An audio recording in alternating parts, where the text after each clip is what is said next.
What is going on, everybody? Welcome to the Game Informer Show, a weekly podcast covering the video game industry.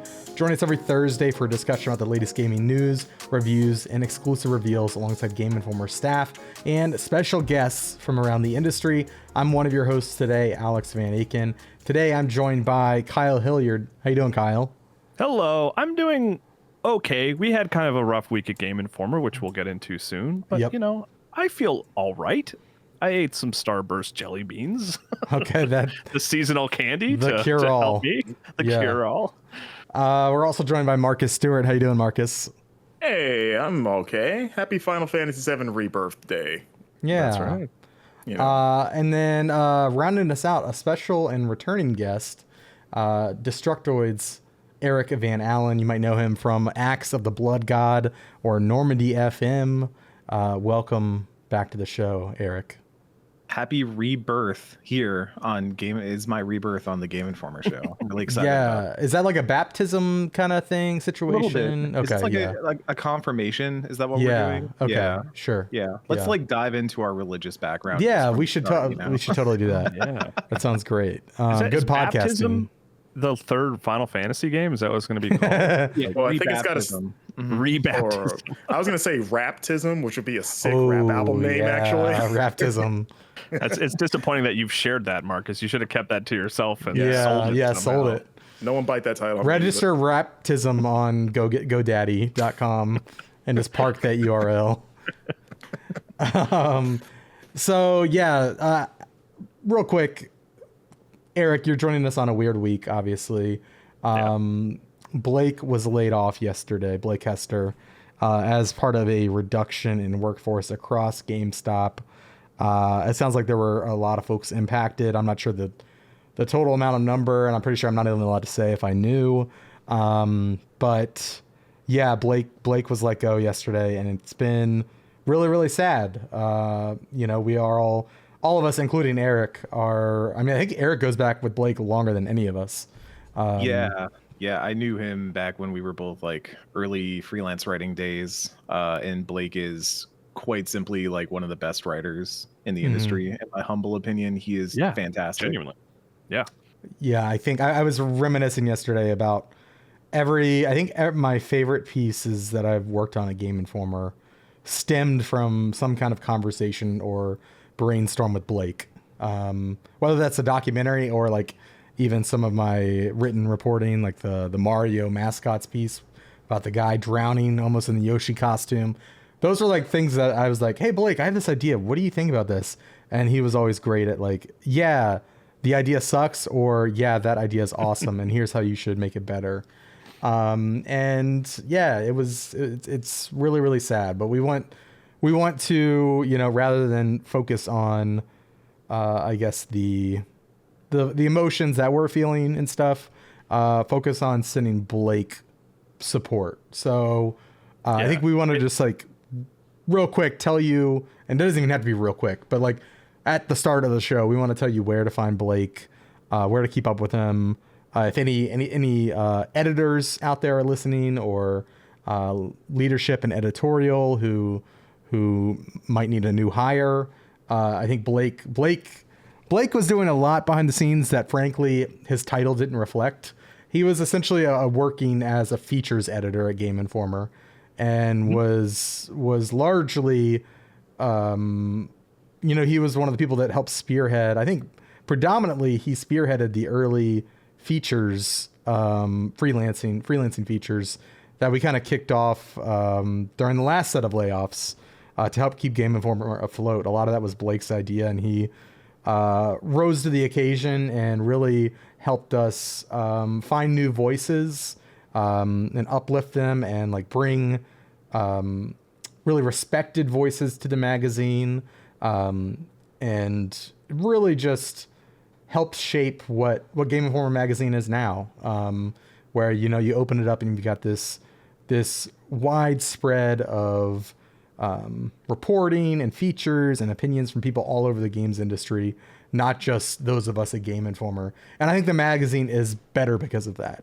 And Blake played a huge part in researching rates and like helping helping our leadership to establish, freelance rates that are better than almost anywhere in our industry. Helping to find, he was the one who got the pitches and like brought them to us. Like he'd be like, okay, I've gone through all of our pitches. Let me bring it to the group. What do we think? Blake was just so instrumental in doing that, on top of like his own original reporting. I mean, obviously like his legacy, he's written for many other sites than just Game Informer. He was the guy who broke the Rockstar's agent story.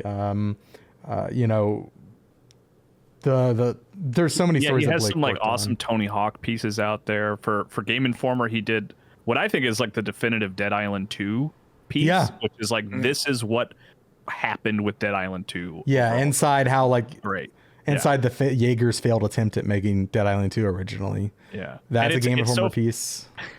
To add some levity here, it's to have conversations like this, like this is not an obituary. I know, Blake is I still know. out there. He's awesome and he's available for work, and he's as far as I know, I mean, we've talked to him a little bit. His plan is to continue to keep writing where he can. So I'm looking forward to seing more Absolutely. work from him, yeah. Yeah, I think Questionable taste in music though, that guy. Oh, hold on. he only listens to music from No, I'm just Kentucky. kidding. Blake has a very he's all over the map he with likes music. Nickelback a little bit, it's At all one right. point in time, we were in a car ride together, and he told me Nickelback was his favorite band, and that I wasn't allowed to tell anybody that. We'll keep it a secret. Everyone else who It's a good listens. thing Everybody you're keep it not cool. saying that. Yeah. Yeah. Right. But if you do want to find him professionally, go over to his website, blakehester.rocks. It's got samples of all of his work, including a lot from his past and his time at Game Informer. I was looking through at them. I was like, man, this guy just puts out banger after banger. Exploring Tokyo late at night with Akumi Nakamura. Exploring I was there Shibuya with him with for Tango. that. Yeah. That was the first time I'd ever got to meet Blake in person after only working remotely. Was that first trip to right, Japan yeah. where we were there for almost a week and a half, and we did another piece that I really loved from him, which was the main reason we were there. Was the big like RGG piece, the Yakuza team going where him and I sat in a boardroom with like the RGG 7, like all the like lead guys just in front of us. And it was this very like intimidating atmosphere. And I was very impressed with how Blake, handled himself and like, obviously asked a lot of really smart questions, and I was kind of recording it for him. But like that trip on Tokyo, like, we got to know each other a lot better. I feel like, because I've known Blake even before GI. I don't even know if he remembers how we met, but I actually had him on an old podcast I used to run years and years ago. And that was the first time I'd ever like spoken to him. And he was gracious enough to come on that. That was like in 2016, 17 maybe. But yeah, that RGG piece is great. And also the piece that I did for the Kabukicho tour that we did with Jake Adelstein.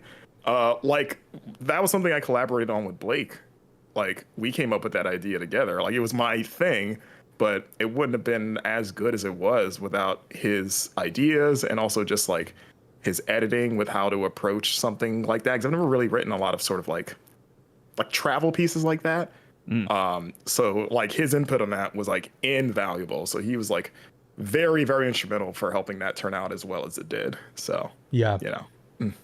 So shout out Blake. Shout out Blake. We're rooting for you. Yeah, blakehester.rocks is his website. You can, of course, follow him on Twitter at Metallica is Rad. And go and listen to his gaming podcast with Jacob Geller. It's called Something Rotten. And they talk about the very grimy, dirty video games that very much has Blake written all over them. They just Every time they announce a new game they're covering, I'm like, yeah, I can't define what it is. That but makes it's it rotten. Something rotten game. But you guys are right. Like this is another one. Yeah, go watch every appearance he's had on the Game Informer show. Because I've always loved having him in the podcast because he was never dull, never a dull moment with Blake. No, and definitely didn't make like a compilation of like best of Blake on the GI show. Yeah. Well, yeah. I guess we'll move on. We'll start the show proper. But rest in peace, Blake Hester. Don't say that. We already had one reader think we were dead. Somebody thought me and Marcus were dead one week because Charles, To be fair though, put out Blake an would like that obituary joke. image. Yeah, it's the Yeah. one. Blake was like the RIP joke. Yeah. Yeah, that's true. Yeah. But no, for real, go support Blake. Hopefully you'll see him around here, occasionally. I'm not sure if he's open to that or not, but we'd love to have him. The door's always open.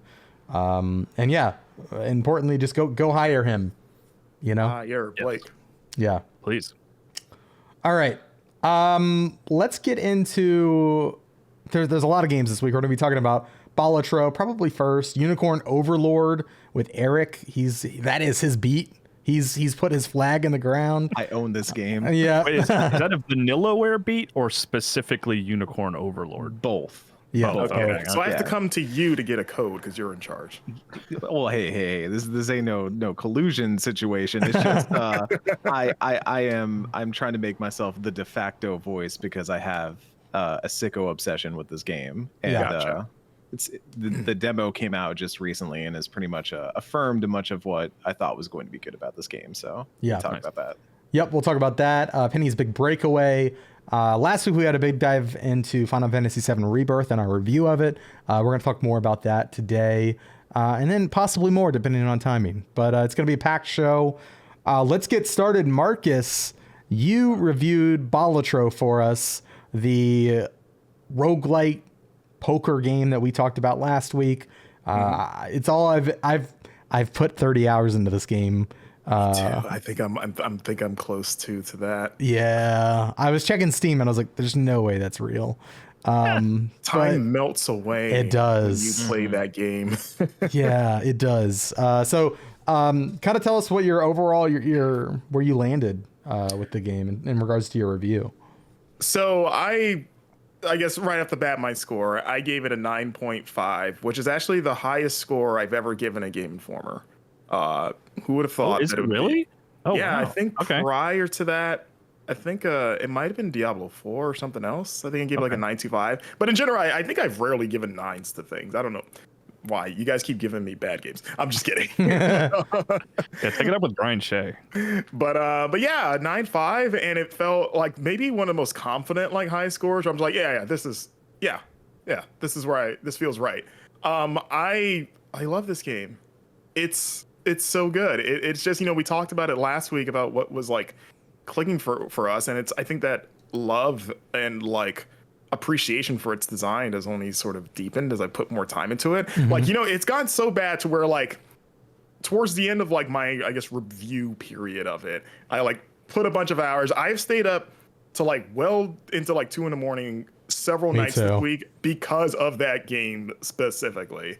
And like it was after one of those nights I went to bed and I washed up, got ready, and then but even that separation between playing it and getting ready for bed, I was already like, I kind of want to do another run, but then I'd have to get back up and go into the office and fire up Steam. So I bought the game on Switch. Like Just immediately at like 2 a.m. a.m. I bought the game on Switch and downloaded it and started playing it. So now it's even worse because now I have a handheld version of it. Well, I had a question about that actually, because so you're playing it on Steam and Switch. Is it the kind of game where you feel guilty about making progress in one version and not another? Or is it like, is it so kind of you start over every time that it feels okay? It's so randomized. Like I don't mind it. It's the same thing as Vampire Survivors, where I bought, I started that on Steam and then played the Xbox and then got the Switch version. And to me, it's like the way Balatro like doles out cards. There's so many cards you can get, and you never know what order you're gonna encounter things. Whereas like I found things in my Switch playthrough that I have not found yet on Steam. Okay. And I kind of like that they feel like their own little universes, basically. Where I pretty much have to build my deck a certain way on Switch based on what I found there. And then, I have more options on Steam because I put more time into it. But even then, I'm like, oh, this was a good card on Switch. And it in turn makes me excited to go to Steam because I was like, oh, I want to see if I can find that one here, I haven't done this yet, but it just dawned to me like, oh, I could probably, if I have a good one on Switch, I should take that seed and plug it into Steam and see if that works. Oh, I bet it does. Yeah, because I was like, okay, yeah, because then I can just run into those cards that I haven't found yet. Which is the other cool thing. I don't think we talked about this last week, Alex, like the seed stuff. I don't know how much you've messed with it, but there's like a whole like Reddit like culture around like people sharing their seeds to try to help each other out, because they'll be like, oh, I haven't beat the game yet, or like hey, I had a really good run where I got like these really powerful cards. Here's my seed. Maybe it'll help you win. And I've been like plugging in some people's just to mess around with that. And that just adds like, I did not need that to keep playing this game. And that has added another element of like, well, I got to see what these do because I haven't found this card. You know, a card I discovered, it was either yesterday or the day before. And I don't know, is sharing a card a spoiler in Balatro? I don't think so. Why No. does one card kill the other card at the end of Balatro? Is that the spoiler? Actually, it turns out Does it descend down with a really long playing card and stab the other one? it turns into a co-op shooter at the end, where you have to kill, each card has to kill itself. That's a reference I will not be explaining because it would spoil a big game. Not a big game, but a game. And I'm trying to figure out which one you spoiled. I'm like, what? It came out within the last. Splinter Cell? No, it's a co-op game. Oh, okay. He's talking about the end of Double Dragon when the Of course, you have to fight each other. Yes. Wait, did Double Dragon really end that way? Yeah. That's like when you play co-op, you fight over Marianne at the end. I never knew that. Oh. That was a big I never innovation beat at the Double time. Dragon, so- Yeah. Wow. I got a card that disables the boss blind's ability I got that card. permanently. Like if you have it in your card, the boss blinds do not matter. That was like a legendary one, right? But you can only use it once, right? No. It's throughout the whole run. Oh, okay. So I got one that did it for one boss. I thought you were talking about that. I have not gotten a permanent one. There are legendary jokers, and I've only found 2 of them. I found that one once, and then I found another one that was like you get a ×5 to your molt, but only after you've discarded a certain number of cards after picking the Joker up, and I got it on like ante 6. So like there was no way I was getting it, but it was like ×5 on your multiplier. So if you had it like at the end of your Joker row, it would. Is just, that the like, white? Was it white? Do you remember what color it it was? It was called Yorick, I think. Oh, They all okay. have like names. They don't have They're like Dark Souls funny bosses. Joker names. Yeah. The little health bar appears. Yeah. Oh, I did not. Oh, see. Oh, now you're making me want to fire. Yeah, I was like, I did not know that was a thing. Yeah, I mean that's what's cool about this game is it's like the secret aspect of it. Like there's so many hidden cards in this game, and even though you have that database that kind of tells you like the number of available unlocks, but because there's like rarities to everything, finding stuff like that, which I don't know if I've even found a legendary card unless I'm forgetting one. I feel like I would remember if I did. Yeah, it's pretty obvious. Like the card itself. So every now and then you'll get a tarot card, and it's like a diamond, like a weird looking diamond. Actually, if you follow the developer on Twitter, it's their profile picture is the legendary Joker tarot card, and you activate it and it'll give you a random one. And I found two. I found a white one and a black, or a white one and a red one. And the red one, it starts with C. I don't remember what it's called, but that's the one that will disable all boss blind effects. Oh my god, that would be. And I think I even had a negative version of it. Maybe I don't remember. Okay. Where like you get, I don't know. I had enough room. At one point in time, I had like 7 or 8 Jokers, and it's been awesome.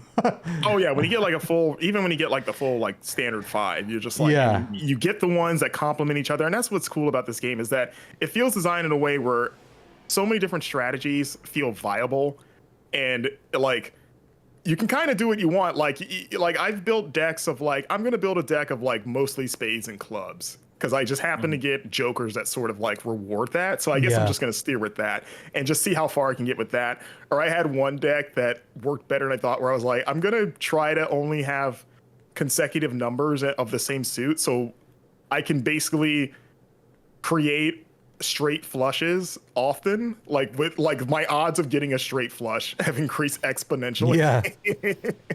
My highest scoring, the one I got, so I've played 1 million score hand, and that was off of, I had the Pair of Jeans Joker. Where it every time you play a 2-pair, it levels up a multiplier. I got mine to like level 50 something. Yeah, because I play a lot of 2-pair. Me too. But then I also had, I believe I had the card that every time you play the same hand, it adds to the multiplier. Yes. And then there's another card, and I don't think I had this one, but there's another card that I would love to add to this combination where you have a chance of upgrading the hand you play whenever you play it. And it just gets bonkers. Like you just start leveling up so much. Yeah, and you know what? I didn't realize this till I bought the Switch version because I had to go through the tutorial again, and I mostly skipped it. But there was one part that I didn't skip that I think it didn't register beyond the initial tutorial on Steam. It was like I did not realize you could arrange the Jokers because apparently the order that they are arranged matters. Of like the one furthest to the left starts first, and then it goes down the line. And then I don't know. I must have like the very first time I played the game, I must have like just blanked on that one little tip. But then I was like, wait, because this, like, how much does this matter? A lot. And yeah, I have realized now, again, I was doing well not knowing that. But now that I was like, okay, I can manipulate the order of operations here. That's like another cool layer to like mess around with. For a pro tip for listeners, always move your multiplier Jokers to the right. To the right. You want that to be the last in the chain. Yeah, like build up your points. Like if you have like then multiply ones, and then time. Wait, it's literally like okay. Like legit, like real life math, like order of operations. Like do it that way. We all remember that from high school, right? I know. I'm laughing, Marcus, because the way you pitch it, I know this wasn't your intention, but the way it came out of your mouth was kind of like, this game's got like real math. It's like really cool. I put that in my review. Yeah. But like, here's the thing I really love about Balatro is that I am a moron when it comes to poker. I don't make normal poker choices. I will be sitting there with like a 2-pair in my hand, but I'm like, oh, if I like discard 2 cards, I could get a flush. Yeah. Balatro knows this about me. It knows I'm stupid. It knows I don't play poker in a way that like a professional poker player wants to play poker, but I play it more like I want to go for the risk. I want to go for the chance, and it enables me to do the that. Adrenaline.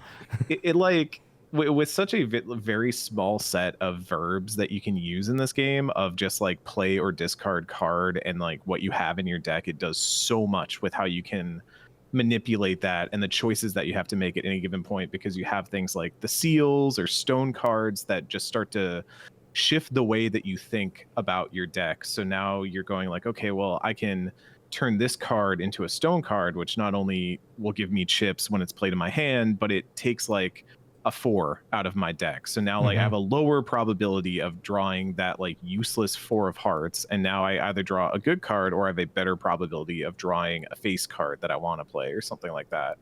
And it is just, it turns poker into Slay the Spire in a way that's really, really fascinating to me. And what's been really fun to see is that even poker players have been jumping on this and kind of realizing like how good the deck building life is, because I saw someone post the other day that they were like, all of poker Twitter is now just Balatro Twitter, and a lot of people who do play poker and like get involved in those online rooms and stuff are just playing this instead and finding a lot to like about it. And I find that fascinating, that take away like the gambling, but keep the odds, the probability, the math, the sort of like mental gymnastics that you're playing, and then expand on that. And I think it makes for a really, really compelling like inversion of what poker is, but finding like new breadth inside that. So yeah, Balatro rules.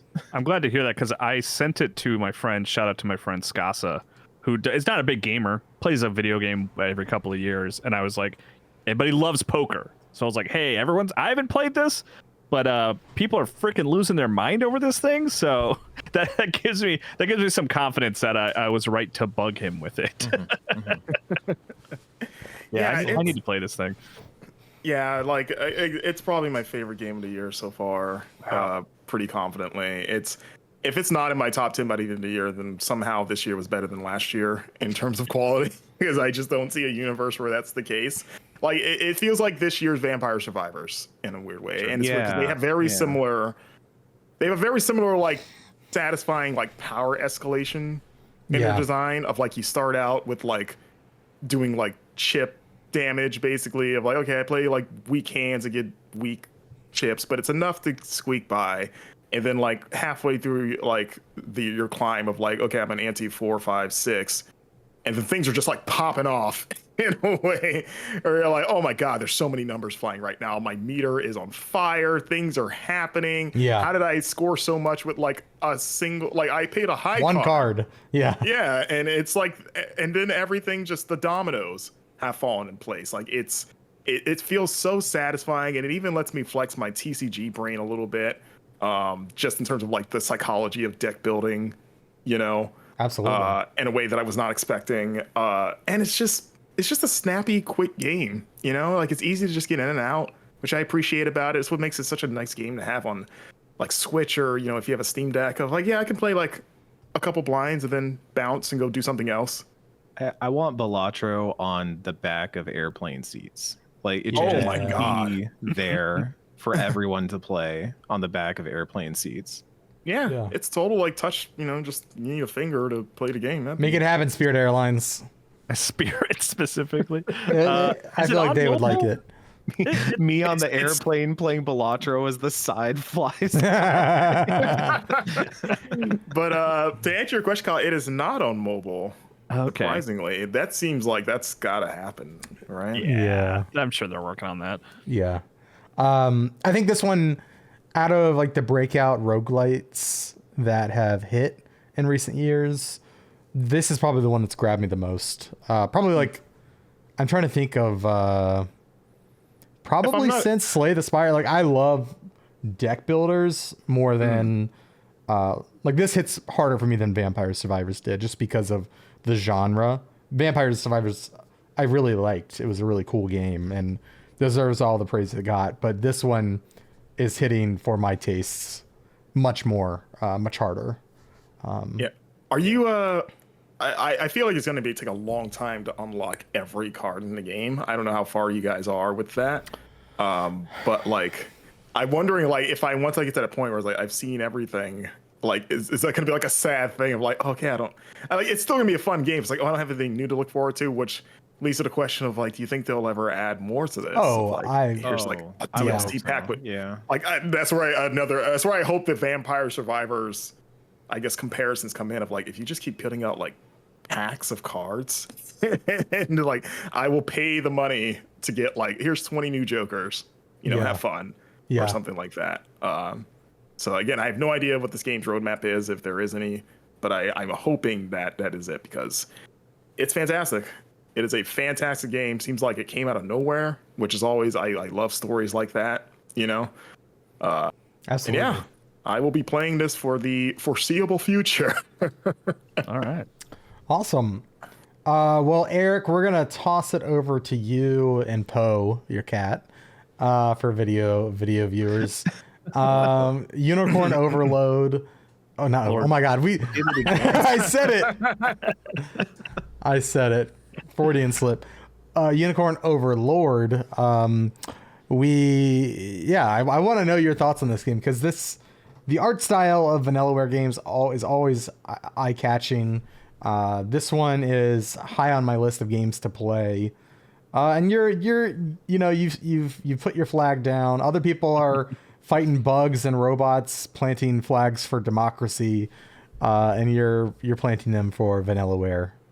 Yeah. Right. Eric, before you start, I think you have to, as you're throughout this discussion, I think you have to do this the whole time. You have to give yourself a horn. I must represent. I must overload you with unicorns all the time. Yeah, exactly. Yes. Yeah, so for those who may not know, Unicorn Overlord is the latest from Vanillaware. They're a studio that kind of just does what they do, I think is the best way to describe it. They've made a lot of side-scrolling action RPGs that you might know, like Odin Sphere, Muramasa, Dragon's Crown. They've also made a lot of weird games like Grim Grimoire and my personal favorite, 13 Sentinels. And this is, in some ways, Vanillaware getting back to their roots, because Grim Grimoire, 13 Sentinels had aspects of real-time strategy and things like that. They also made a game that never came over here called Grand Knights Historia or something like that. That was a tactics game. But they're also really digging into an aspect of tactics with Unicorn Overlord that I think is really fascinating, because when you think of the tactics RPG genre, right? If I say like a tactics RPG, the first thing you probably think of is grid, turn-based, hopping around. Like you probably picture Final Fantasy Tactics, right? Or maybe Fire Emblem. And that harkens back to even further to Tactics Ogre. But the other flip side of the Ogre series is the Ogre Battle stuff, which is more real-time simulation. You're kind of moving units around on a large overworld map. And we haven't had a new one of those in a long time. We had Ogre Battle, March of the Black Queen back on Super Nintendo, and then we had Ogre Battle 64, and then otherwise, like, the genre's kind of not really been all there. I mean, they remade one of those a couple years they ago. remade Tactics Ogre, which was... But underserved is right. Yes, is sort of absolutely. And then Tactics Ogre is kind of in that, like, it was basically the blueprint for what would become Final Fantasy Tactics. So this is interesting because it's not just a return to an old style from a different studio, but it's almost like going back to where like the tactics genre bifurcated, like where it split into, and you had the Ogre Battle stuff over here and the grid-based stuff over here, and we don't see a lot of that like real-time strategy stuff. Square actually put one out called Diofield. I don't know if anyone remembers Diofield. I remember you playing that. Diofield Chronicles, yeah. I remember seeing that name and being like, what a dumb name. Look, it comes with the territory. Almost as dumb as Unicorn Overlord. I actually quite like that name just because it's so weird. And like it's wonderful in its own way, kind of like Triangle Strategy. There you go, another one. I think they should have just kept Project Triangle Strategy. I think altogether, kind of like how 2XKO should have just stayed Project L. I think that sounds cooler. That's my opinion. But yeah, Unicorn Overlord, you kind of run around on a big map. You're an exiled prince from a kingdom that has been taken over by a big bad general. You're raising the Liberation Army to reclaim your homeland. It's pretty bog standard, I would say, and that's maybe my largest slight against Unicorn Overlord is that I was playing it and I was like, yeah, this is like a Fire Emblem story for sure. Let's do that because 13 Sentinels is so story strong. I think the good stuff in Unicorn Overlord is going to be more in the side quests. I can talk about that in a second, but sure. You walk around on the overworld, and I almost said Overlord.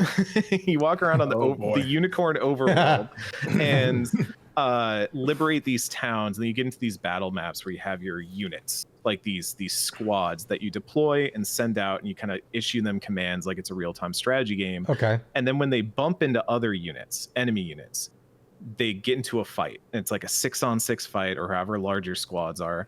You don't control that. It just goes. It's an auto battle. Oh, okay. The way that battle goes is determined by what tactics you plug into that unit before you enter battle. So if you've played Final Fantasy XII, you might be familiar with like the Gambit system. Yeah. Sorry, I'm a Final Fantasy XII defender, and I love the Gambit system, and you've just like triggered something like There's something that awakens in people when they hear the Gambit system. They're like, go on. Exactly.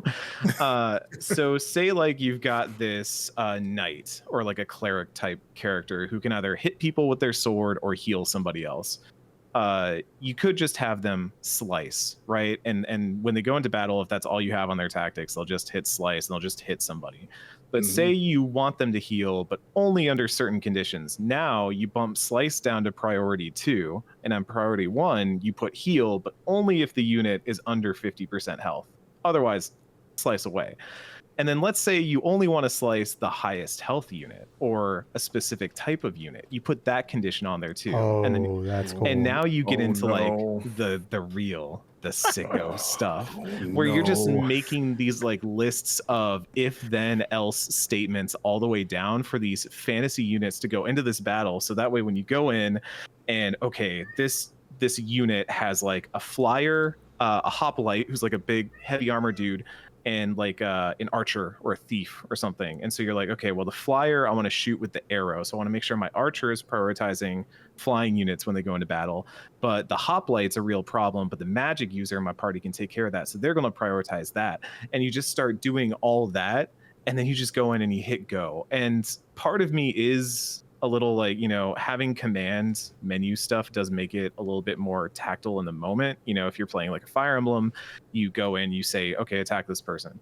Here, you kind of set it all up and let it go, and you hope that it works.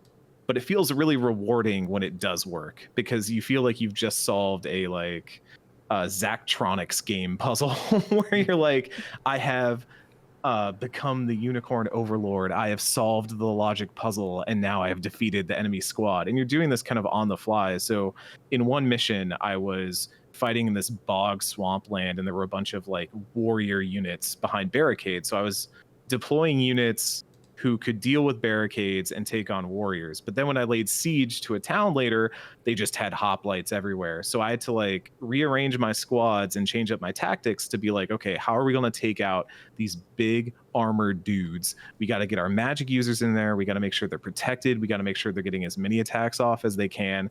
And you start playing that where you're just rearranging all these units and stuff before every battle in a way that feels very natural and fluid, like you're responding to what the game is putting in front of you.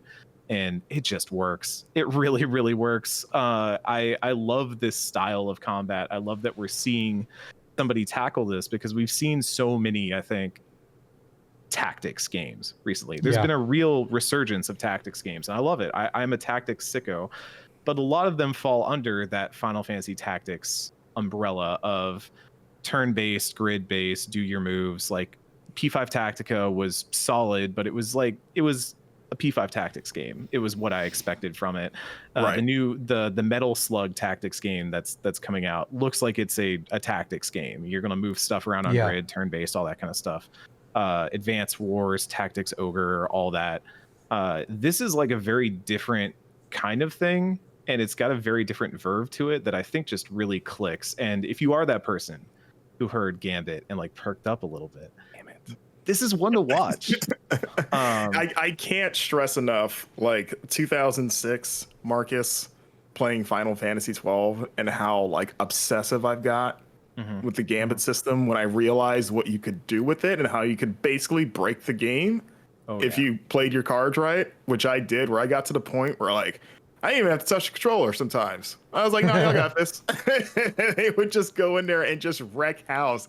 And I was always baffled at players that were like, it's like boring, or it's like, you don't get to do anything. It's like, well, because that's the point. Like, you got to get good enough with it to where you build like this, like, unstoppable like juggernaut of a party where like they can handle most things on their own. Occasionally you got to intervene and be like, okay, the enemy's doing something I haven't accounted for. I'll hop in. But other than that, I felt satisfied. It was almost like a weird like auto battler. It was basically Vampire Survivor. Like I just move a stick forward and then combat happens and I win.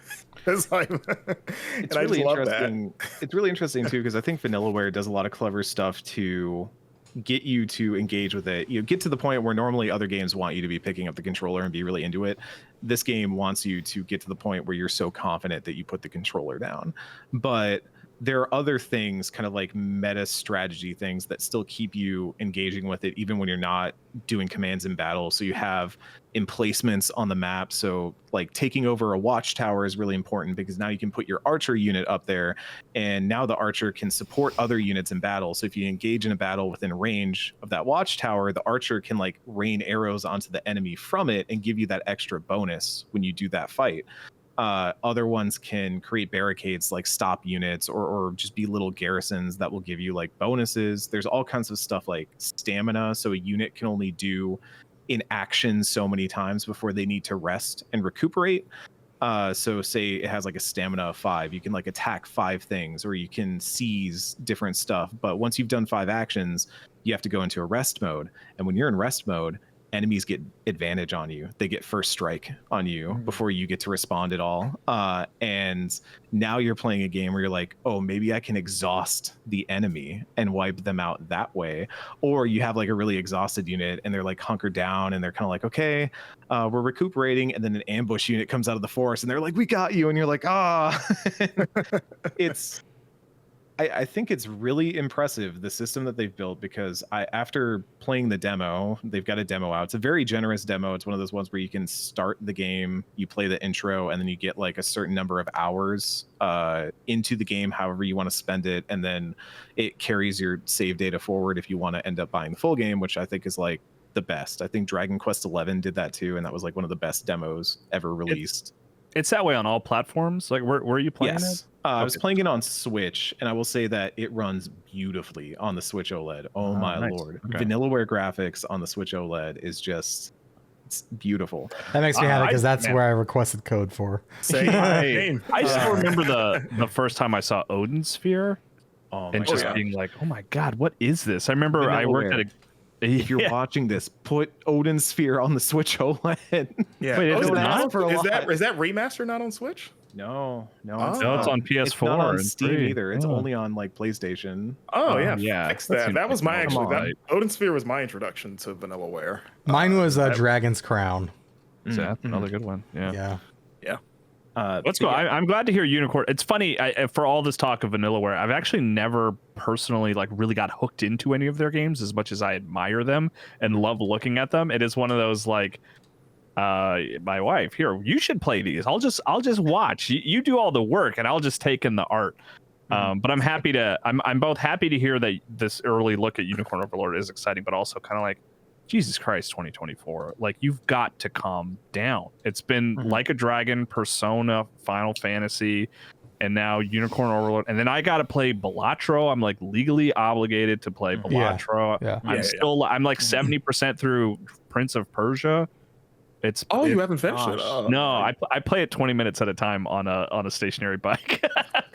I've been doing that for a while. But no, it's just year has been lunacy, absolute lunacy. Yeah, we're not hurting for good video games, which makes it really difficult. But I like that this one runs well on Switch. It seems like it's meaty. There were some, I think Famitsu has already reviewed it, and they said it was about like 40 to 50 hours if you want to just beat the campaign, and then like upwards of 100 if you want to be a completionist. So add that on.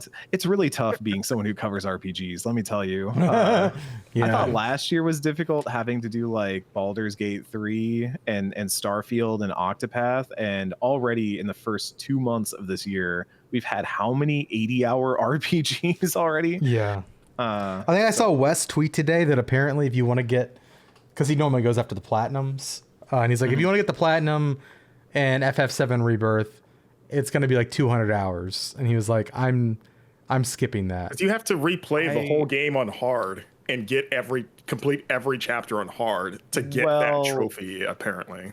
Yeah, I'd be curious if it's 200, because I feel like a lot of those trophies you can already get in the base, and then like I don't 100%. I have beaten Rebirth. I have not messed around much with the hard mode, how New Game Plus stuff can like carry over through that. But I imagine that there's some carryover, and maybe it's not as like long to get through the main game. I'd be curious to see what those hour counts are, but because we know somebody who is trying to get the platinum before this game comes out, and it sounds like it's been an ordeal for them. I was gonna say they've got I guess. Is that the person I've heard screaming in Discord at like 1 a.m.? Look, sometimes it just happens. But yeah, it's a lot of really big games, and I know people who are still like, I'm still trying to get through Baldur's Gate 3. Yeah, not me, but I've almost beaten Baldur's Gate 3 twice at this point. But I'm talking to other people who are like, oh, I still haven't beaten Baldur's Gate 3, or I haven't beaten Octopath, or I haven't beaten Final Fantasy VII Remake wasn't even that long ago. And there's still people who are like, I should probably finish that game before Rebirth comes out. A lot of people have gone back to Remake now with Rebirth coming. Like, I guess I should finish this. Yeah. All right. Well, thank you for that rundown, Eric. I didn't know it was like the Gambit system for the combat. I wasn't aware of that. I was gonna play the game anyway. But they say it should be like on the box, like we have Gambit system. Featuring the Gambit system from Final Fantasy 12. It's just in the corner of the Final Fantasy 12 logo. But in the Dante text, in the featuring Dante from Devil May Cry. Yes. Or the Funky Kong on the Donkey Kong Tropical Freeze. Gambit mode included, but it still just has Funky Kong. Well, let's get into Penny's Big Breakaway. I think Kyle, Marcus, and I don't know if you had a chance to touch it yet, Eric. No. Not my genre. That's fair. The three of us have been playing Penny's Big Breakaway, the new platformer from the team behind Sonic Mania, Evening Star, I believe. And yeah, what I want to know what your all's thoughts are, because going into this, I was really excited, but I didn't know much about the game. I kind of knew the pedigree, 3D platformers, which I love, and accept them for often being flawed in like just their core design. Are you talking about like collectathon stuff? More so like cameras and just like I love 3D platformers, but like I feel like very few of them get it really right, you know. Yeah, it's a surprisingly hard genre to crack correctly, Yeah. right? Like Not go everyone can be Mario Galaxy, the best 3D platformer ever made. I mean, some would say that's Mario Odyssey or Super Mario Bowser's Fury. I'm with Marcus on this one. It's Galaxy. They nailed it. I love Odyssey to death, but I'll still take both Galaxy games over That's it. fair. That's fair. Yeah, I have not played much of Penny, admittedly. Like I want to play more. I'm pretty focused on Rebirth. Like that's where I'm still spending my time. But there's kind of a hard to define sort of mood and tone vibe, as the young people would say, of like a Sega Saturn game and like early Dreamcast that I feel like Penny is nailing and like doing correctly, but without, you know, the drawbacks of that era of platformer where it's like it feels contemporary and modern. It feels very good to control, but it just has this weird dreamlike tone that kind of reminds me of like Nights into Dreams in a way that I like. So like even if I haven't, like I said, I haven't played very much of it, but like my first impression was positive. I was like, I just want to hang out in this place more. This is a weird place. Yeah, I'm more like I'm still in the first world. You know, this game, for those that don't know, it surprise launched last week in the the Nintendo Direct. Yeah, so that's why we were all just like, oh, I guess we got to play this now. Suddenly, we got to fit this in. But like the character Penny has a ascension yo-yo as like her main traversal mechanics. You can like sling it at enemies. You can like spin it around you. You can use it to swing off of things. And there's probably other abilities that I haven't like encountered yet. You can ride on it, like just jump on top of it and sort of like ride around and move faster. And I think all those abilities are pretty fun so far. Like I think the yo-yo, just for its versatility, like it feels good, and I like messing around with it. I also like that you can swing in midair, like because you can lash it onto points, but you can also just jump and then just like hold the button and and she'll just swing, which is like I don't need to like I like that you can do that pretty much at will, and I'm curious to see how the level design sort of challenges you to use that in interesting ways. So I guess like the biggest compliment I can give it right now is that it plays well. Like it feels nice to, because I'm a big platformer guy. Like I think that's probably my favorite genre, is like, because I grew up with platformers 2D and 3D, and so like, you know, good jumping and maneuverability is like super important to me, because that's like the make or break, right? And I think so far it's making me happy in that regard, and for like just feeling good, but also just how unique it feels with the yo-yo stuff. So yeah, and just poking around that world, like, you know, we don't get a lot of like old school 3D platformers anymore, which is like a shame, or even new ones for that matter. Like Ratchet and Clank is kind of the only series that still is trucking. Yeah, you know? I mean, there's been a couple that have stood out as being fun. But yeah, in terms of like continuous series, so we get a Mario every like 5 or 6 years, Sonic, and a Ratchet and Clank every now and then. Sonic. Yeah, it's kind of like Mario. Sonic. I mean, Sonic still exists. We're not leave good. I'm just saying they still are happening. Yeah. I like a lot of things about this game, but I think there are parts of it that I don't like, unfortunately. Like Could you, Alex? I know. Yeah, I mean, you've played the most out of the three. Yeah, so I'm on the second world. Yeah. Okay. I do agree with you. It does feel like almost like a Nights into Dream-esque world. Like everything's a little, it's just weird. In what I think is a good way. The color palettes, I think are like, in some ways like ugly, but in a charming way. Like it's in that 90s way where you look back at like early 90s fashion and go all like, primary colors, like orange and purple together, but like super saturated, not in like a tasteful way, like very like in your face, you know. but it works for the game, I think. And like has a distinct style. Like when you get to the second world, I don't want to spoil what it is. But you know, it very much sticks with that idea. And I guess it's not really a huge spoiler. It's a water world. And the way they use water is it instantly feels like a new level compared to the first one, which very much relies on rail systems and kind of more basic platforming, right? But I think the yo-yo, there are times where the yo-yo feels incredible, and other times where it feels like, why is this in the game? In terms of when you're riding on the yo-yo. Okay, can I ask real quick, how are you controlling the yo-yo? Because you can either I'm playing a PlayStation, so like you can either use hit the stick, square or you can use the stick. And I use the stick first just by default, and I thought that was the only way to do it until I saw a prompt saying you can use both. Yeah. And I'm curious, like, because I think I'm landing a little bit more on the stick for just attacking enemies because the precision feels better. I use the stick for you can kind of do like a roundhouse. That too. Swing it around. Yeah. Like I'm kind of switching between the two because there's certain platforms that require there's like screws and you have to jump on top of them and unwind them. Yeah, and there's also poles you have to get on and like use the stick.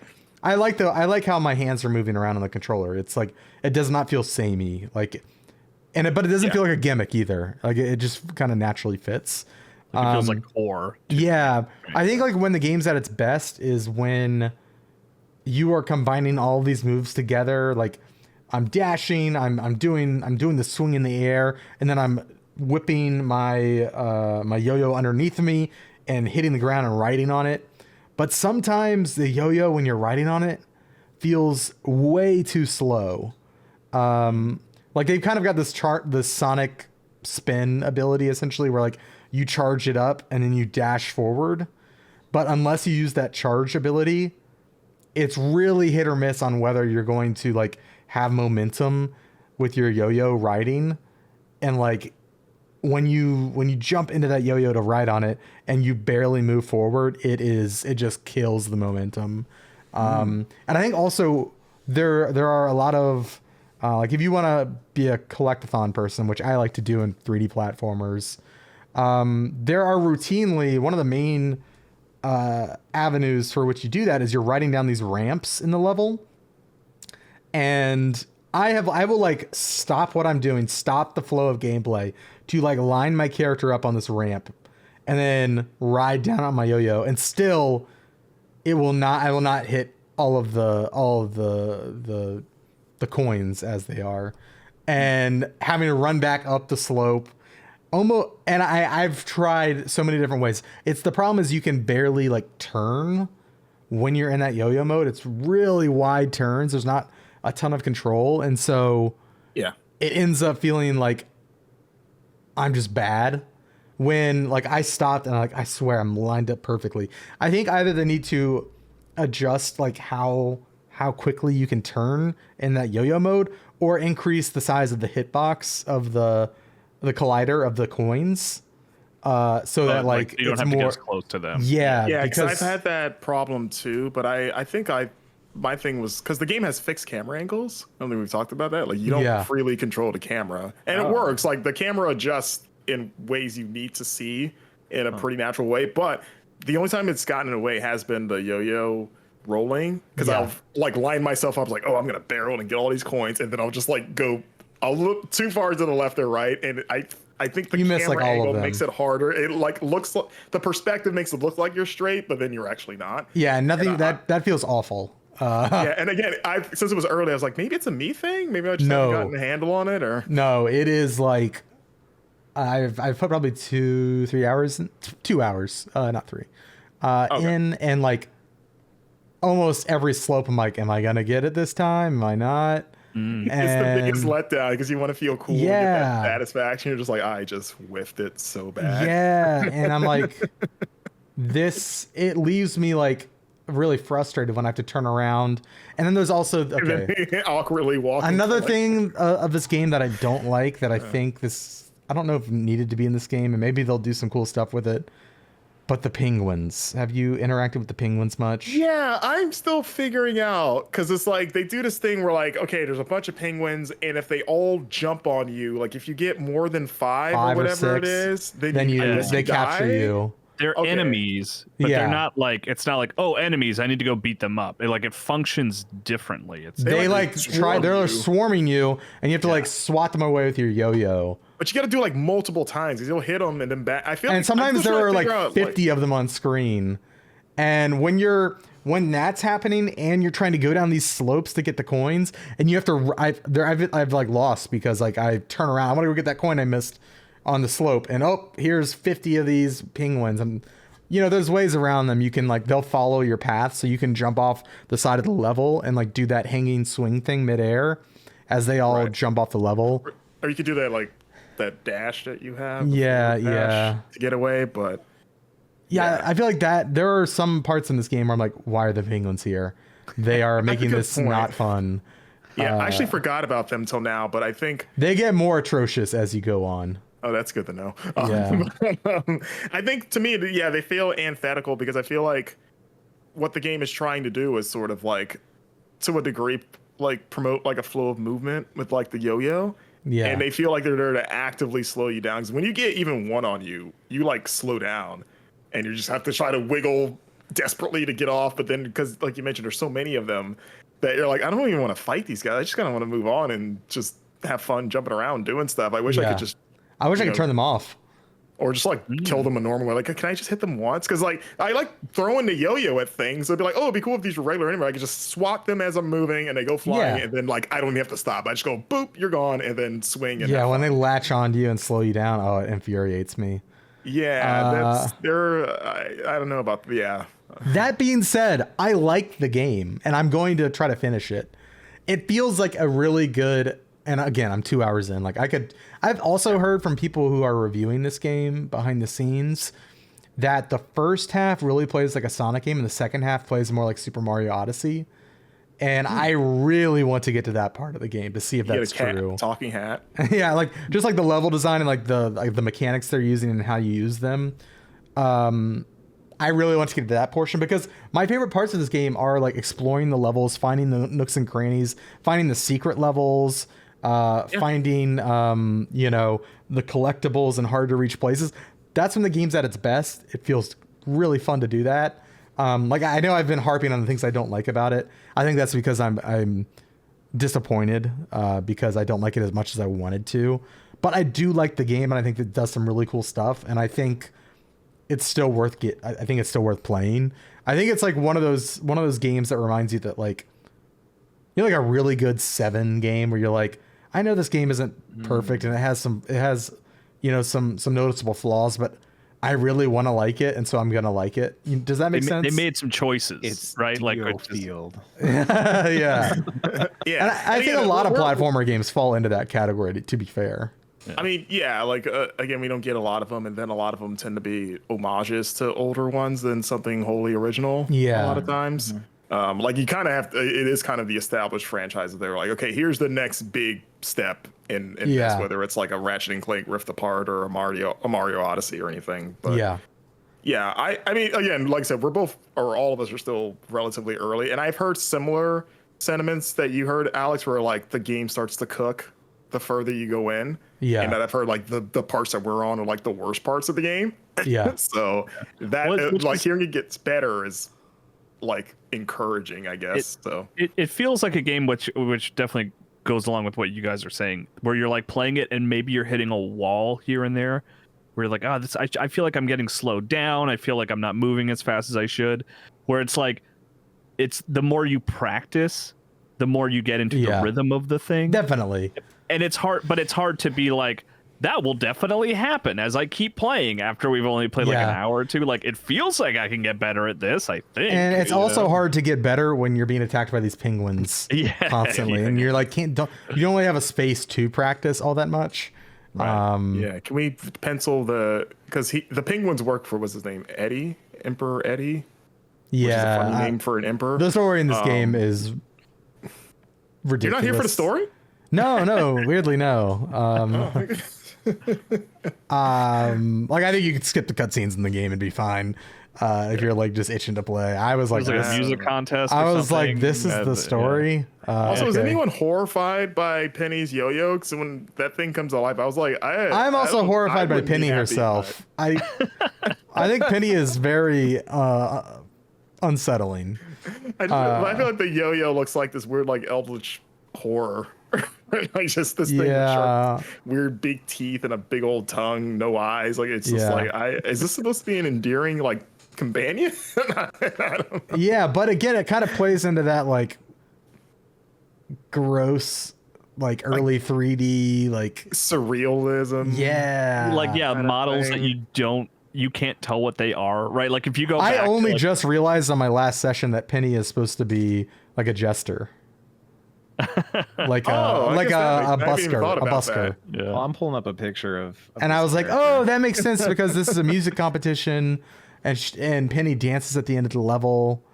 Oh yeah, that threw Okay. me off guard. By the way, like I remember dropping the controller because I was like, okay, I'm done, and then I see the prompts like, wait, oh, things are happening, and I had to. Oh, you know what? Yeah, that's a jester. All right. See, I looked at this, like the color scheme, the wings on the head and everything. My first thought was Buck Bumble. So Yeah, I see that. Yeah. no, Is I this see secret- Jester now. Yeah. Is this secretly a new Buck Bumble game? Is that what Christian That's the Whitehead's twist. angle? Yeah. But I am like, that's the game I've been playing on Steam Deck. When I'm not playing Balatro. Oh, are you playing Balatro on Steam Deck? Yeah, I am. Yeah. I switched between the two. Okay. But it plays great there. Cool. Yeah, I want to play more. Always nice to see these wholly original, games come out. I mean, the developer, like, they made the best Sonic game of the last 10 years. Like, they could have just gotten into Sonic Zone, which I think that's what that's right after Green Hill Zone, I think, Sonic Zone. Yeah, of course. But for them to like branch off and like, we're going to do something that's totally our own. It's like, yeah, it's commendable. Yeah. I want people to do that. Yeah, I'll probably finish it. Yeah, I am playing it too. I there's a lot of levels in this game. You get one thing that they do that's really cool, and I wasn't sure if it was like just part of the review copy. I think it's for everyone. They have a debug menu that you can access, where you can just go and just pick your level. And I don't know if like you can do like full debug. Can you take out the penguins? That's what I'm wondering. But there was like a debug level selector, and that's how I know there's a ton of levels in this game. Yeah, because it's 11 worlds. And Yeah. I forget how many, like, I guess, acts are in each world. The first one, there was like 4 or 5 acts. Oh, yeah, that's a lot. Yeah. I do worry that is just your I think. version, Alex. Maybe it was but, just yeah, I'm 3. not sure. You just got a weird But like copy. in the main Not even a weird. I mean, in the we main get, like, menu, it's like builds. in the GUI, the GUI, the consumer facing GUI? UI. Yeah. And So it feels like it's integrated into the main game. Yeah, yeah. It's like up 'cause there we with, we get builds sometimes, and there are like you can go into a menu and skip to the. that's how where you need to played go. the RPG last year. Your favorite RPG last year. Oh yeah, Sea of Stars for Yeah. the cover story. I had a build that let me like hop around to play different parts of the game to write about for the cover. We had a story. spreadsheet that was like this area you can go to, but it's not content complete. So Right. Yeah. please don't yeah. cover it. It was interesting. It's I cool. don't want it to be a reviewer copy thing so much as I want it to be like Van Aken has stumbled into his own creepypasta story. You have a haunted copy. Yeah, is Penny like hacking into your other programs with? Do her eyes like turn red and then she speaks to you of unknown Yeah, horrors? when or is you that walk just- across the screen, do her eyes follow you as well? Oh, God. She, like, looks directly at the camera. Everyone Yeah, else's computer is turning on in the middle of the night, right? Yeah. Just me? Penny has haunted my computer, my Alienware. Let's get into some Final Fantasy VII Rebirth with the time we have left. I want to hear if you guys. I've started the game. I'm still in chapter 1. Being frank, Well, you've gotten past the prologue. no. I'm in the So prologue. technically, you're not in chapter 1. So you like booted It the says game chapter up. 1 when I save the game. Okay, then, okay. Yeah. I'm early. Okay. So I'm not going to talk about my thoughts, but I booted the game up and I was like, I really want to get to Queen's Blood because I've heard so many good things about Queen's Blood. Pretty great. And that's By like the my way, main priority. The no spoilers maintained. 'cause I know No. people are particularly sensitive about this game, which I totally understand. But yeah, as someone who's is not that interested in engaging with Queen's Blood, Rebirth doesn't really care about me. it's like no, you're gonna play Queen's Blood, damn it. And I'm like, well, it's kind of hilarious how I they have introduce to? it. Like you literally open a door and then Queen's Blood hits you in the face, basically. Yeah, they're and you're like, you're welcome- learning this right now. Welcome to Rebirth. Here's your Queen's Blood deck. Mandatory. Please do the tutorial now. I mean, you've beaten the game, Eric. Truly, I mean, again, we're not diving into spoilers, but Yeah. I think it's chapter 5 is like you're playing Queen's Blood the whole time, and I went out of my way to try to skip it. Which is, I know, blasphemy. I just can don't skip it. You There's can. an option to skip it. You still have to do some of it. But yeah, and it throws you into you a should. very confusing cutscene if you skip Queen's Blood, and all of a sudden something very odd is happening, you and need it's to see that cutscene though. That is So- like one of yes. the best cutscenes in the game. Speaking of Wait, Kyle, haunted. do you just I'm not not- like do you just not like Queen's Blood? Like, do you just not like the card game? What's the problem? It's a weird thing. I mean, yes, to be blunt, I don't want to play a card game in Rebirth. That's Well, I not mean, what I signed up to play. Like, I want to engage in the action and the story, and this is even when it's force fed to you. And which again, like, I am alone on this island. Even the game Were you is not out a yet at the Gwent time of this guy? recording. No. I'm you're- barely a solitaire guy. And you're not playing kid? Balatro either. No, I was not a Yu-Gi-Oh kid. I never played Magic. You know how often I challenge Kyle to duels and he just ignores me. I've literally got It's trading busy cards in that front day. of me. Like, Yeah, I've never played Pokemon. And like I said, I'm alone in this. Everyone loves Queen. yeah, you are Blood, alone. and that's fine. But And you always will be, now, Kyle. And I always will be. At this point now, playing the game, it is comical to be someone who's like, I'm not going to play that part of the game. Thank you. I appreciate it. I appreciate the effort you guys put in here, but can I please hit something with a sword? That'd be great. And like the game is kind of like, oh, well, we can do that for you, but it's going to be a little strange. And I'm like, that's fine as long as I get to the next cutscene. I'm just You're the saying, reason Kyle, people and ask if video games cause violence, Kyle. You can't even I'm just enjoy a saying, simple Kyle, minigame you're missing out. And, without and, hitting and someone Eric, with a sword.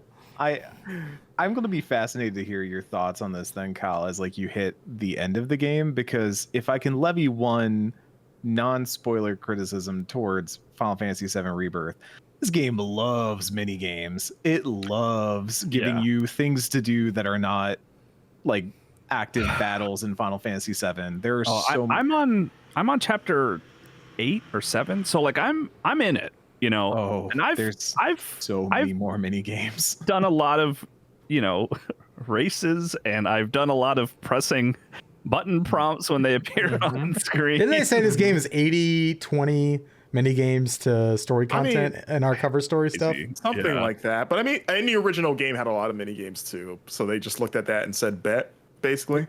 There's Yeah. one. I actually think like the quality of them is pretty high. They're well done. Yeah, There's for just sure. a lot of them, which I think is the actual issue. Is like they made them pretty well, but there is a lot of them, so even like the amount becomes notable. But there is one. Again, spoiler content, can't say what it is, but I know that when people get there, they're gonna want to throw their dual sense at the wall over this one. I wish I wow. could remove one mini game from Yeah, Rebirth. when you need give the a debug chapter version. zone, yeah. can you, like, do you know what chapter it was in? It was like it's like 10 or 11. It's pretty Okay, so late it's in the pretty game. That's like deep. even like Okay. describing the characters and like area that it takes place in would venture into places that I don't That's want to like fine. tease Yeah. for people. But That's the weird thing is like it's not like I play the mini games and I'm like, this sucks. Even Queen's Blood, I'm not like, this sucks. It's just the thing is so often is like, I'm not really that interested in doing this, you guys. Like, have it you draws met your the attention cry? away. It keeps drawing your attention away because you're in the Yeah. middle of something and then they're like, hey, look over here. Hey, look over here. And I like that when I'm at the Golden Saucer and I kind of just want to like bounce around and have fun.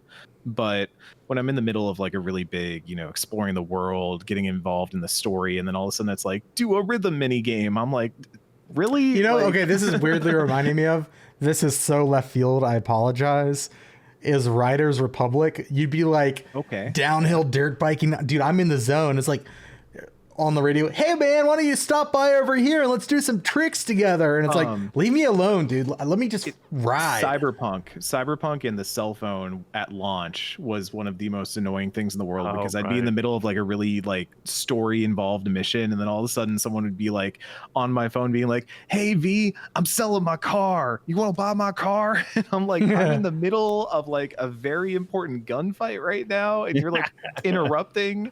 I guess we can blame Grand Theft Auto 4 for that. You know these games need to do? It's not your cousin calling you up to go bowling. That is not what Rebirth is, right? Yeah. It's I am on the main path. Yeah. I am going to the marker to see what is going to happen next, and it's like rhythm time.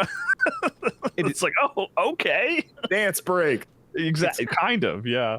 It's kind of a bummer, because I do also think one of the best strengths of Rebirth is how often it gives you time to just see these characters interact with each other and do things together. It's like a very good hanging out, chill time with a really good RPG party. And you can tell that they took, this is now one game that has been like drawn out into 3, and you can feel that at parts, but they use that space to really just give you time with these characters hanging out, having conversations, talking about each other.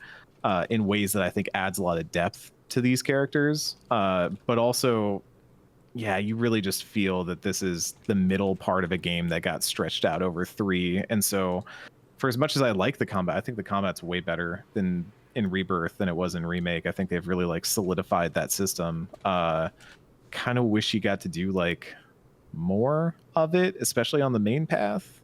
You can find good stuff, but it's always available to get into combat, right? But it's like, I don't want to have to talk to Chadley every time I want to get in a fight. God, Chadley showing up like Cloud. Chadley, we've noticed that you're available for Medicare. God, yeah. I guess I do feel like I'm sounding very negative. Like, there's no world where I don't finish this game, and I'm not nostalgic for the original. I've never played 7 more than a couple hours. Like, this world here is cool. It's beautiful to look at. The combat is so good. It's more like that. It's not that I'm like upset or mad or think it's bad, as much as I'm just like constantly confused and just kind of like, why am I doing this exactly? Like, that's sort of what I feel like a lot, which is not what I expected to feel playing Rebirth. Mm-hmm. Interesting. Yeah. It's a great game, and I really do love it at the end of the day, but I think I love it for all its like ups and downs, and it's like it is important to talk about those flaws. I think there are a lot of people that are very excited, and I think you should be excited. I think if you like Final Fantasy, if you like big RPGs, if you like just big games with lots of stuff to do in them, like, you're not hurting for that this year in terms of like Persona, Yakuza, and this, and they're all really good. But it is worth like noting this stuff, because I think this is the point where now kind of the honeymoon phase of Remake is over. We're in the middle of the trilogy. We're in the Two Towers part of it, and we're going to see, like, as that dough gets stretched, we're going to start to see the light kind of come through a little bit. And that's how I felt playing Rebirth. Hell yeah. Marcus, where are you? Because you're a little further than Alex, at least, right? Like, yeah, actually, if you watched you have to no, be. I mean, yeah, definitely am. If you actually watched our Twitch channel, I streamed right, yeah, where I'm at now, which is maybe towards the end of chapter 4, like, so still in June on, but I'm at a point where like I'm about to transition to another part of it. So I've been just going around doing like the open world stuff, like the hunts and the summon stuff, and of course Queen's Blood. I'm the Queen's Blood master. I have a level 4 Queen's Blood like champion waiting for me that I need to go put in his place. And also playing for Condor, which is also very fun.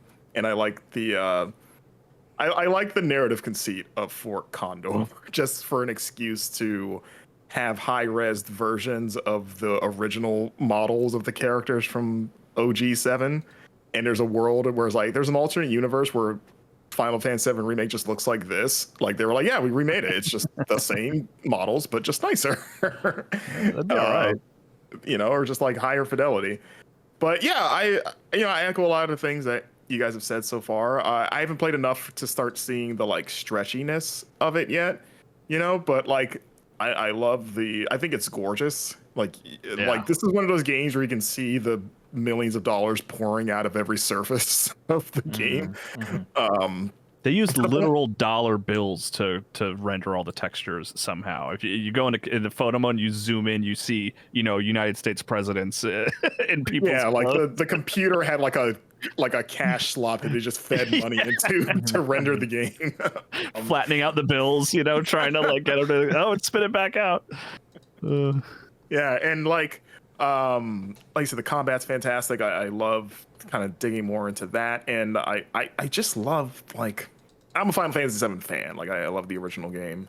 I'm enjoying that this game is taking even more of its time to give you those moments with the cast and like, hey, go build your relationship with Red 13. Go talk to him for a bit. See what he has to say. See the little smiley face change all over his head.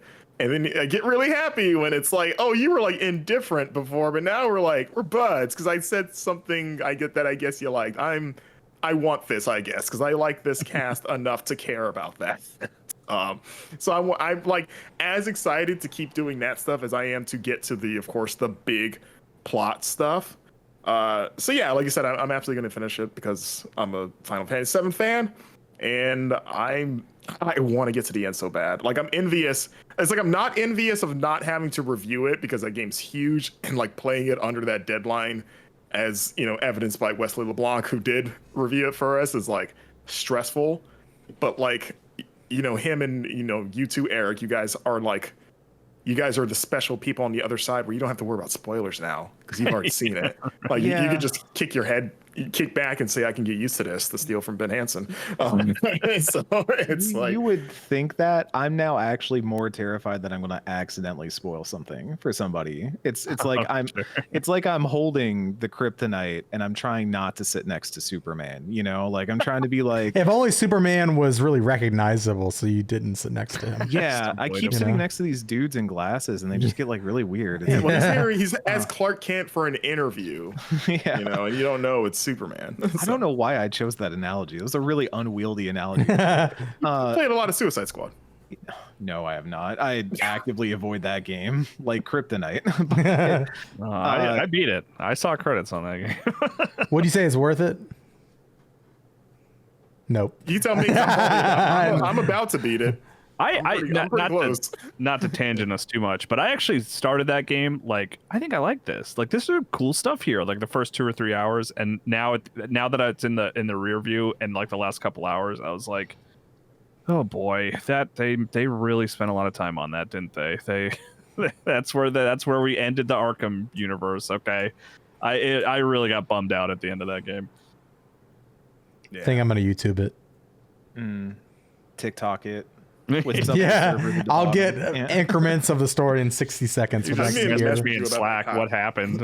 I actually almost did that, Kyle, because I swear does this turn into Suicide Squad? But like I've gotten to the other side. Like I'm in the end game, I guess we'll say. Where it's like, okay, this must be ending pretty soon because of things. And I kind of want to ask you, like, am I close? Yeah. The one positive, quote unquote, I guess I could say about that is after I had finished Like a Dragon after that. And then like I played that and beat it before moving on to Rebirth. And it was a nice little, it was like 6 hours total. And it felt like nothing. It felt like, a boss fight in Like a Dragon. It was like my time with Suicide Squad. So it's not very long if that's an incentive for you. A point of this discussion is saying you should really finish Suicide Squad before you finish or start Rebirth. If you start, it's out now. You can finish by the time your download's done. Yeah, so don't play Rebirth until you finish Suicide Squad. Eat your veggies. It's part of the compilation of FF7. It's really important. Yeah. It's actually a mini game within. Yeah, a 10-hour mini game. Yes. Yeah. It's all of a sudden like Cloud's like you have to play Suicide Squad, and he just sits down in front of and a TV it opens up a different app, and the camera zooms in on the screen. That's awesome. Well, we have reached the end of the show. Thank you everybody for being here. Thank you for listening. We do have some housekeeping real quick. We've got a fun little video up on the YouTube channel that Marcus and Kyle did called Segway Showdown, featuring Like a Dragon and Final Fantasy. it's a weird video, but it's a fun video. Thank you for shouting it out, Alex. Yeah. I'm really happy with how it came out. Like I'd been talking about it with Marcus, and I was like, I don't know if this is quite gonna work. But we literally play the two games side by side and do a bunch of Segway competitions. Yeah, I mean, it reminds me of Six Stunts. Yes, if you liked the Six Stunts videos, if you know what I'm talking about, it's structured a little bit like that. So yeah, absolutely check that out. Yeah, it's fun. Go check it out on the YouTube channel.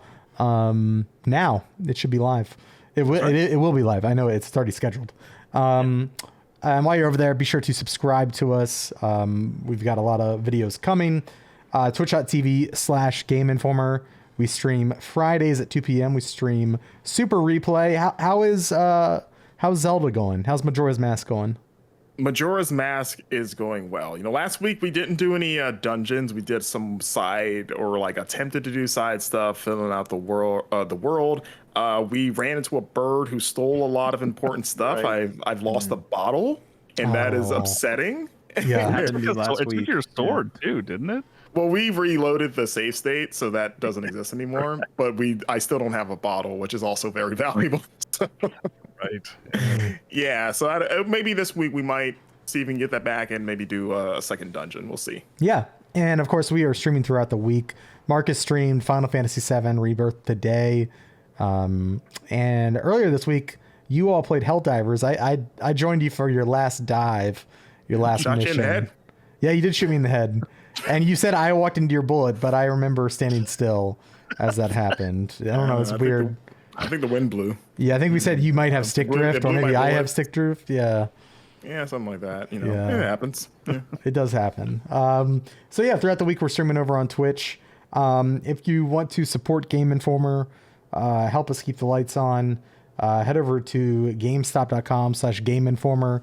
Grab a version of the physical magazine for $7.99, or of course you can get a digital subscription in a multitude of ways. Head over to GameInformer.com/magazine to do that. Eric, thank you for giving us your time today. Where can people find you? Is there anything you want to point them to go check out? Yeah, you can find my writing by day over at Destructoid.com. We're doing a lot of writing over there right now, mainly for Rebirth. But if you're looking for unicorn stuff, I'll be doing all of our coverage there for that. Over by night, you can find me Axe the Blood God, an independent RPG podcast with Kat Bailey and Nadia Oxford. We are now streaming every Saturday at 9 a.m. Pacific, where we talk about RPG news and the latest topics. So, of course, Rebirth, a lot to talk about that.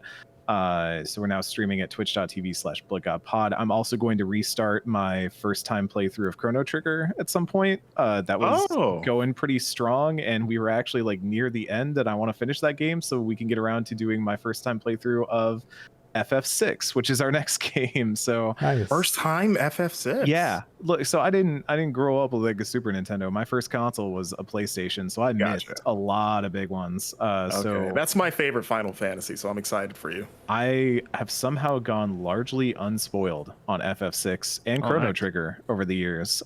So getting to experience these games as they are has been pretty fun. So we'll get back to that at some point. You can find us there. We also have a Final Fantasy 14 focused side project called Charlene Dropouts that's over there. And then also Normandy FM with my good friend Kenneth Shepard, where we kind of do a book club through various games. We are currently doing the Nier series. We're in the middle of Replicant right now. It is like my third time playing that game, and Ken's first time. But we've also done a bunch of other stuff about Mass Effect, Dragon Age, The Last of Us, Cyberpunk, just like playing through those games, bringing guests on to talk about them. We have a giant back catalog. We actually find a lot of people will follow us and listen to our back catalog more than they listen to the current episodes. So go check that out if you like that and support that stuff. This is a really good time to support the content creators that you like. If you haven't been paying attention to media news and industry news lately, please go support every content creator whose stuff you like, whether that is me or these fine folks here or anyone else in the industry. It's really important to back the people that make the stuff that you dig. So please do that. Well said. Lastly, I want to shout out our podcast editor, Matt Storm, aka DJ Stormageddon. They host 2 podcasts. Well, they host 2 video game podcasts, Fun and Games and Reignite, which is their BioWare podcast. And then go check out All Things Nintendo, which is our other weekly podcast that comes out Fridays, hosted by Brian Shea. That's going to do it for this week. Oh, real quick, go and follow this crew on social media. Follow Eric at CMoosi, SEAMOOSI. Follow Marcus at Marcus Stewart 7. Kyle at Kyle M. Hilliard. And you can follow me at It's Van Aken. That's going to do it for this week. And Blake again. At Metallica is rad. Metallica is rad. He is only on, I think he's actually on Blue Sky now as well. But barely 3 months ago. So just go follow him on Twitter /X at Metallica is rad. And that's going to do it for this week. Thanks for hanging in there with us. Thanks for tuning in. We'll see you next Thursday, everybody. Bye.